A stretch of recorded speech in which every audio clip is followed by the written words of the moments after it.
Okay, let's factor this using the box method. That's pretty exciting. Okay, I'm gonna go really quick in this video. If you need more detail or more examples, I've got a video linked over there for you. I also have the opposite of this where you are multiplying these instead of factoring them, which is helpful. And a few other factoring videos over there that you may want to check out. All right, but let's get started. What are we looking for? We want to know the two parentheses multiplied by each other that give me this, okay? We are trying out the box method. You may have been doing the standard method. If not, I'll link that over there as well, okay? But let's get going. We're looking for the two parentheses multiplied together that give me this. How do we find that? Well, first, we're going to start how we do it the normal way. You take whatever's being added or subtracted on the back and multiply it by whatever is in front of your x squared. So in this case, it's negative 10 times 6, which gives me negative 60.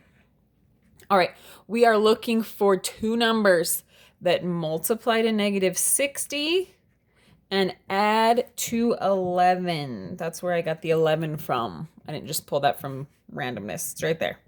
Okay, now, easiest way to do this, just list the factors of 60. So we've got 1 times 60. Keeping in mind one number in each of these pairs will be negative to give us the negative, but I'm just going to list them all positive for the time being. All right.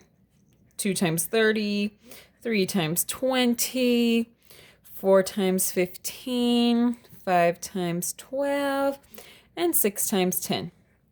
All right. So keeping in mind, one in each of these needs to be negative. What will give me a positive 11? Well, maybe you've already found it. Negative 4 and 15. Negative 4 times 15 gives me negative 60. Negative 4 plus 15 gives me 11. Okay, now, negative 11 can be written as, oh my gosh, not negative 11, positive 11x, sorry, can be written as negative 4x plus 15x. So now I'm just going to write each of these in these boxes. The x squared goes here, so 6x squared. Then I've got my two x's. So I've got my negative 4x and my 15x. And then whatever's added or subtracted on the back in this last box.